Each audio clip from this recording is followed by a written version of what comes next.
Atenção! Em 5 segundos, para mais de 100 municípios, Jornal Band Cidade.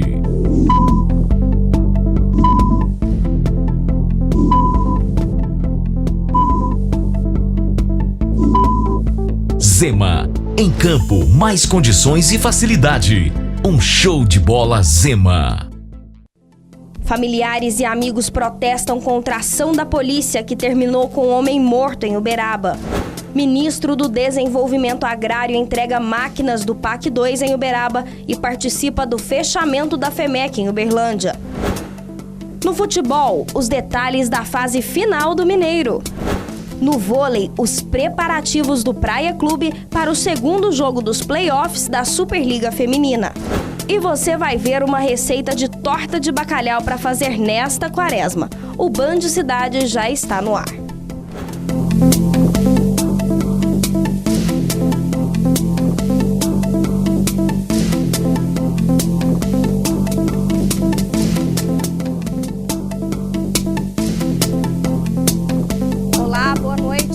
Manifestantes fecharam o trânsito da principal avenida de Uberaba esta tarde. O clima foi de muita tensão. O protesto foi motivado pelo assassinato de Marcos Fábio. O homem morreu esta manhã. De acordo com a Polícia Militar, a vítima, de 25 anos, levou um tiro de um policial após tentar tirar uma arma de dentro de uma viatura. Um grupo de cerca de 40 pessoas era formado principalmente por mulheres. Nos cartazes, pedidos de justiça e ofensas aos militares que participaram da ocorrência na manhã de hoje. Os manifestantes chegaram a soltar bombinhas bem próximo aos policiais que estavam no local.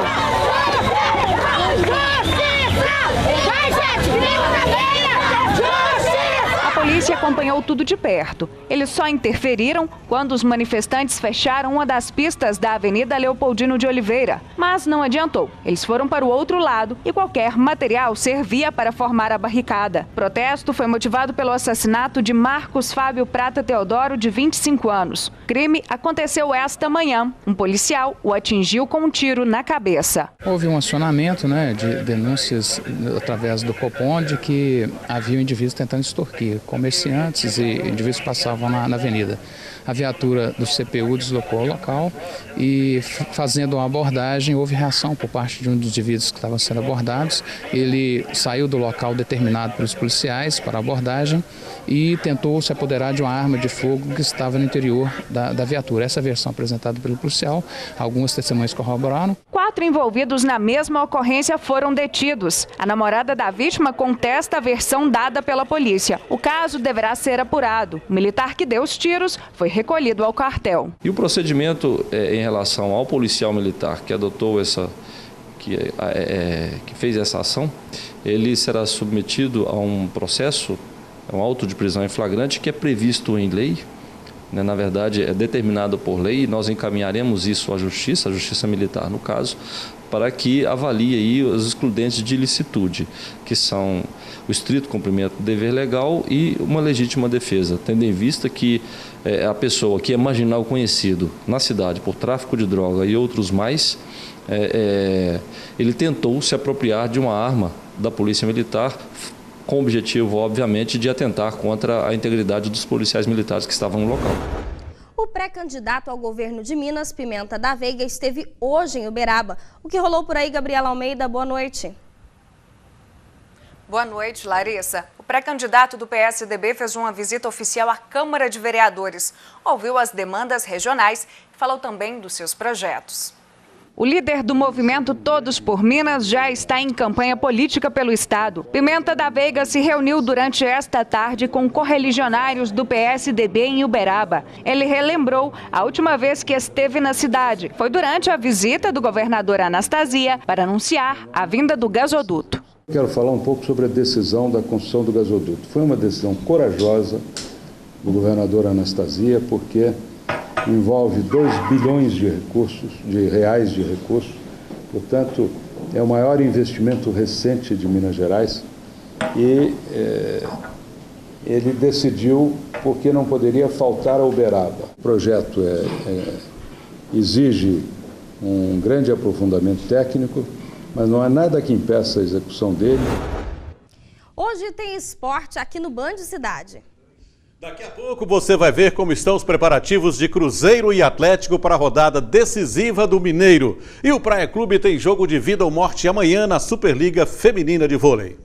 E já no próximo bloco, ministro do Desenvolvimento Agrário visita Uberaba e Uberlândia.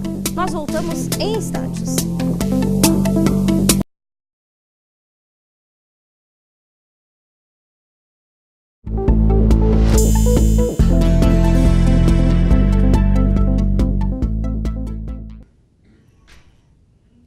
O ministro do Desenvolvimento Agrário, Miguel Rosseto, esteve hoje à tarde em Uberlândia para participar do fechamento da Feira do Agronegócio de Minas Gerais. O encerramento da Feira de Agronegócio, a FEMEC, foi feita com a presença do ministro de Desenvolvimento Agrário, Miguel Rosseto. Ele destacou que essas feiras estimulam a agricultura através da tecnologia dos equipamentos. As feiras têm a grande virtude de se tornar um espaço de difusão, de divulgação da tecnologia de produção agropecuária, de fazer negócios, de estimular, a partir da aquisição desses equipamentos, de um padrão de tecnologia que aumenta a produtividade, aumenta a produção, a renda e torna mais sustentável a produção agropecuária no Brasil. O ministro também assinou 4 contratos de equipamentos implantados pelo programa Mais Alimentos no valor de R$ 308 mil. O produtor de Araguari, Hamilton Miranda, foi um dos beneficiados com a compra de uma colheitadeira de forragens. Pela primeira vez, nós foi convidado, saiu de Araguari, deslocou lá. Nós ficamos muito satisfeitos de essa oportunidade que nós foi convidado e esperamos sempre estar presente. Nós ficamos satisfeitos com essa oportunidade. E é de propriedades como a do seu Hamilton que saem os produtos que alimentam o país. O ministro também falou da importância desses pequenos produtores para a agricultura. A agricultura familiar do nosso país, essa estrutura mais compartilhada de terra, ela é aqui que estão a grande maioria dos empregos do trabalho no setor agropecuário brasileiro. Quase 70% do emprego está aqui. Portanto, é uma economia que tem que ser estimulada e apoiada. 35% de todo o valor bruto da produção agropecuária do Brasil vem daqui. Minas é assim. Portanto, são agricultores, produtores que estão produzindo muito. O presidente do Sindicato Rural disse que fechar a feira com a presença do ministro é encerrar os trabalhos com chave de ouro. Os números indicam que as expectativas foram superadas. Estamos muito felizes, fomos além do nosso objetivo, né? Nós estávamos esperando quase 200 milhões de faturamento, superamos essa marca e tudo, mais de 23 mil pessoas do parque, com 109 expositores dentro do parque, quer dizer, é um motivo de muita satisfação, muita alegria, sensação de dever cumprido, né? E esperamos aí agora que 2015 seja um ano com maior sucesso. O sucesso de empreendimentos como a FEMEC comprovam que o agronegócio ainda é a mola que alavanca negócios no país. Eu conversei lá no Camaru hoje com produtores, técnicos da Emater, revendedores de máquinas agrícolas e organizadores da feira. Entre todos, há um ligeiro suspense sobre o clima político do país em relação ao futuro do agronegócio, mas sempre com o realismo característico do homem do campo, do empresário rural. Gente que produz grãos e carnes para a mesa do brasileiro e divisas para o país com as exportações. Eventos como esta FEMEC provam mais uma vez que o agronegócio e toda a rede que movimenta o setor estão fazendo a sua parte com otimismo e crença em um maior reconhecimento do governo que deixa a desejar em termos de estradas, transportes e portos para o escoamento das safras. Foi o que eu ouvi hoje de alguns grandes e pequenos produtores.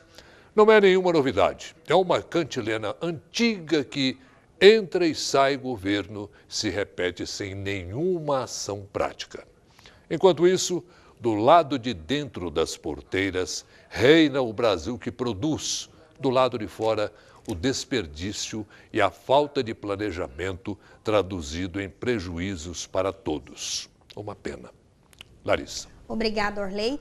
Antes de Uberlândia, o ministro Miguel Rosseto esteve pela manhã na cidade de Uberaba. Gabriela, como foi a visita do ministro por aí? O ministro do Desenvolvimento Agrário entregou 80 motoniveladoras e 39 caminhões caçamba do Programa de Aceleração do Crescimento PAC 2. 100 municípios mineiros serão beneficiados. As máquinas serão usadas na manutenção de estradas da zona rural.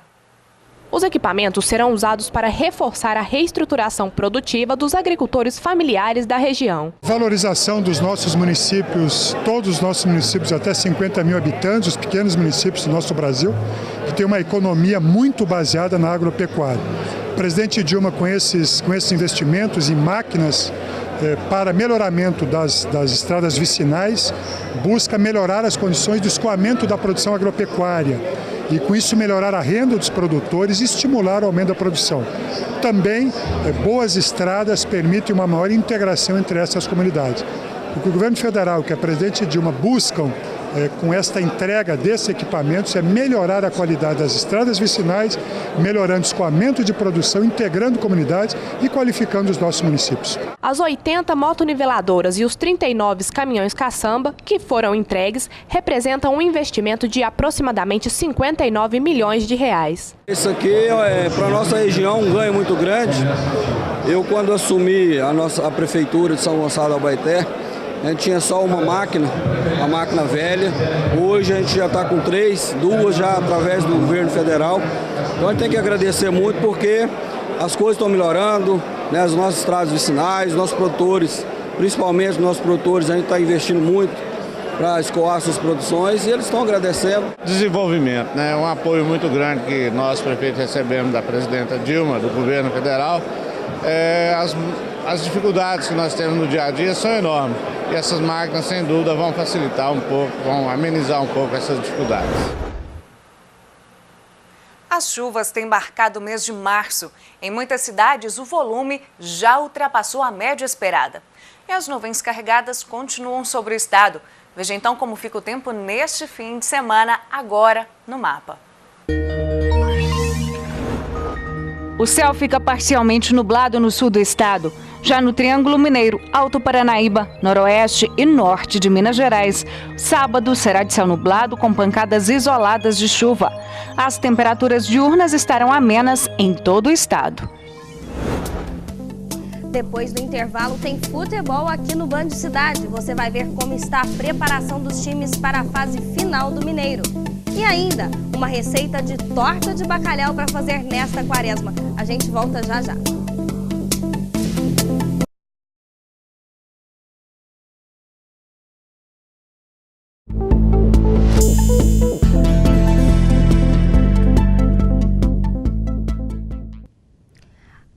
Amanhã é dia do programa Entrevista Coletiva aqui na Band Triângulo. Orley Moreira tem os detalhes.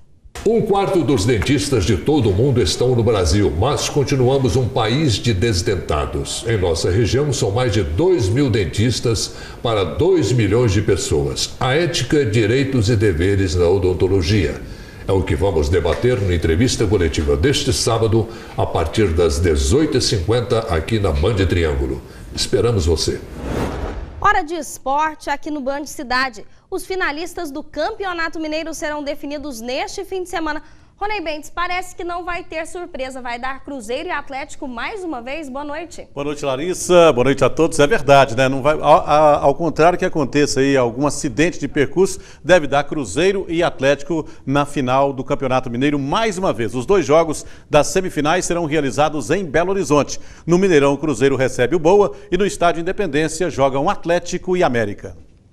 O Campeonato Mineiro 2014 está na reta final.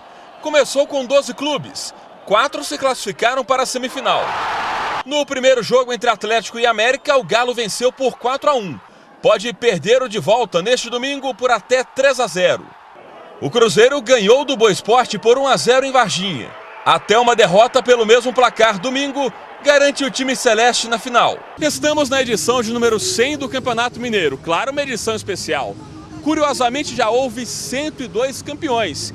É que em 3 ocasiões o título foi dividido entre 2 times. Por isso, vai começar agora o vestibular do Campeonato Mineiro. É isso mesmo. Qual é o time que mais levantou canecos do Mineiro? O Atlético Mineiro. O Atlético. Rapaz, acertou na pinta em 42 vezes. qual que foi a maior goleada da história do Campeonato Mineiro? Ah, não lembro não. Lembra não? Lembro não. 5-1 o Cruzeiro, não? Contra quem? Contra o Atlético? Não. 14-0? Em 1927, o Cruzeiro venceu o Alves Nogueira, que é um time que nem existe mais, por 14-0, rapaz. Qual que foi o jogador que mais ganhou títulos do Mineiro? Qual jogador ganhou mais títulos do Mineiro? Deixa eu ver. Fábio. Fábio? Fábio. Não. Era goleiro. João Leite. Ó. Acho que é 11. Rapaz, mas você sabe muito de Campeonato Mineiro, é isso mesmo, acertou, ué. João Leite, 11 títulos e o Piazza do Cruzeiro com 10 títulos. Ele é João Leite, ele é João Leite. E o que você acha que é o maior artilheiro da história do Campeonato Mineiro, numa edição só? Artilheiro? Ah, o Tardelli esse ano arrebentou. Tardelli. Não. É o Reinaldo, não é não? Do Galo? É. Não. O Palinha? Não. Não. Ninão? Não. O Cruzeiro era Palestra Itália ainda. O camarada marcou 43 gols numa única edição do Campeonato Mineiro. Parabéns, bom demais. Esse foi o vestibular do Campeonato Mineiro. 100 anos de Campeonato Mineiro, né? Sem dúvida, muitas histórias interessantes. E no módulo 2 do Campeonato Mineiro, teremos uma rodada importantíssima neste final de semana. A última do primeiro turno do hexagonal final. Amanhã, em Governador Valadares, o líder democrata recebe o Uberlândia Esporte, que está em terceiro lugar. Em Montes Claros, o Montes Claros recebe o vice-líder Mamoré. E no domingo, o encerramento da rodada com o jogo entre Social e Tricordiano em Coronel Fabriciano. São, sem dúvida, jogos importantíssimos. E antes das partidas deste final de semana, o Democrata é o líder com 10 pontos ganhos, seguido pelo Mamoré, que tem 9. O Uberlândia Esporte é o terceiro colocado com 7. O Social está em quarto com 3 pontos. O Montes Claros é o quinto colocado com 2. E o Tricordiano é o lanterna com apenas 1 ponto ganho. Uma rodada importante. O Uberlândia Esporte, que vem de um empate contra o Social, precisa vencer o líder Democrata para continuar sonhando com o acesso ao módulo 1. O técnico Zecão tem vários problemas, pelo menos 3 desfalques, e sem dúvida isso aí pode comprometer a atuação da equipe. De qualquer maneira, o Uberlândia está focado em conseguir um bom resultado para manter aí a esperança de classificação, mesmo acontecendo com o Mamoré, que está em segundo lugar, perdeu a invencibilidade no meio de semana, vinha aí de uma longa sequência de jogos sem derrota, acabou perdendo, mas continua firme na briga por uma vaga. No basquetebol, o time da Unitri foi derrotado pelo Flamengo ontem no Rio de Janeiro por 82-77. Com este resultado, a equipe de Uberlândia caiu para o 5º lugar e vai tentar a reabilitação amanhã contra o Macaé, também no Rio de Janeiro.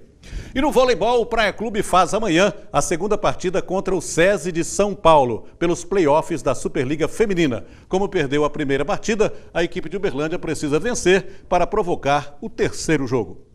Nos treinos desta semana, foco foi a palavra de ordem. A gente está lutando muito, está bastante focado e a gente espera ainda que algo melhor ainda há por vir. As jogadoras sabem a missão e os caminhos para chegar lá. Entrar com um saque bem forte para tentar tirar as principais atacantes e focando bastante no bloqueio mesmo. Errar menos, sacar bem, a gente saca bem aqui dentro de casa, que com um bom saque, quebrando o passe delas, facilita o jogo pra gente. Está quase tudo pronto para a partida decisiva desse sábado, quase porque uma das maiores forças do Praia, a Cubana Herrera, ainda é dúvida no jogo de amanhã. O processo que nós fizemos com ela na artroscopia, né? Ela está fazendo 2 sessões de fisioterapia no nosso departamento médico, trabalhando pesado em cima disso, para fazermos um teste com ela no vestiário e quem sabe aí nesse teste ela dê positivo, ela consiga entrar em quadra e nos ajudar nesse jogo importante. O Praia perdeu o primeiro jogo dos playoffs contra o SESI e precisa vencer agora para levar a decisão para o terceiro jogo. A gente sabe que com o apoio da torcida aqui vira um caldeirão e todo mundo sente dificuldade de jogar aqui dentro.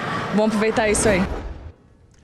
O jogo neste sábado começa à 1 da tarde no Praia Clube em Uberlândia. Não sócios devem entrar pela portaria da Avenida Uirapuru. Os portões serão abertos ao meio-dia. A entrada é gratuita. E sem dúvida nenhuma a presença da torcida será importantíssima, já que o Praia Clube precisa da vitória para provocar o terceiro jogo. Na primeira partida realizada na casa do adversário, o Praia fez um jogo equilibrado, chegou a ganhar o primeiro set, mas acabou se perdendo aí na sequência do jogo e foi derrotado. Agora tem que ganhar de qualquer jeito neste sábado para poder tentar a decisão na casa do adversário. O Praia Clube, a gente sabe, tem um time muito forte, um time focado e com a presença da torcida fica ainda mais forte. O Praia decidiu com o SESI no ano passado, foi derrotado e este ano quer dar o troco, ou seja, quer terminar uma posição um pouco melhor. De qualquer maneira, qualquer que seja o resultado dessa partida de amanhã, o Praia Clube já cumpriu o seu papel, fez uma grande campanha e, sem dúvida nenhuma, é um time que a cada ano vem evoluindo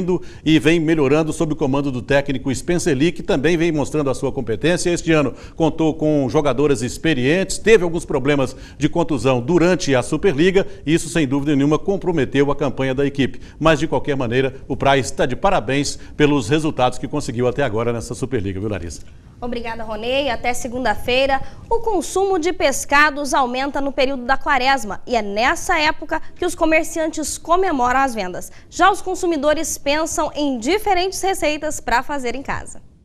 A quaresma é o período que o consumo de peixes mais cresce. É quando os cristãos deixam de comer a carne vermelha durante 40 dias. Aí as opções de pescados e os preços podem ser os mais variados possíveis. Os comerciantes esperam um aumento entre 30% e 50% nas vendas até o dia 20 de abril. O bacalhau, né, que é um peixe que quase todo mundo tem muita saída na quaresma.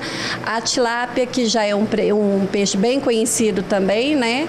E fácil e rápido de se fazer, e os filés também, que é o que a gente tem em procura maior também, né, os filés. O bacalhau é um dos peixes mais consumidos nessa época e a gente veio aqui em um restaurante para mostrar uma receita muito simples para você fazer aí na sua casa. A receita é de torta de bacalhau. Anote os ingredientes: 1 quilo de lascas de bacalhau, uma lata de milho, uma lata de ervilha, um vidro de azeitona preta, um vidro de palmito, 4 tomates sem semente, 2 cebolas, 1 colher de alho, catupiry e creme de leite, azeite. A receita não precisa utilizar sal. Nós vamos colocar o alho, a cebola,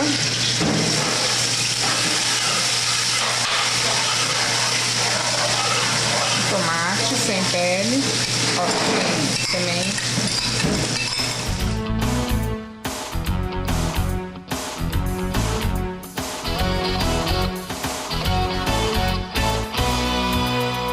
Depois de preparar o recheio na panela, é hora de montar a torta em um refratário. É uma delícia, até quem não gosta de bacalhau vai gostar de degustar.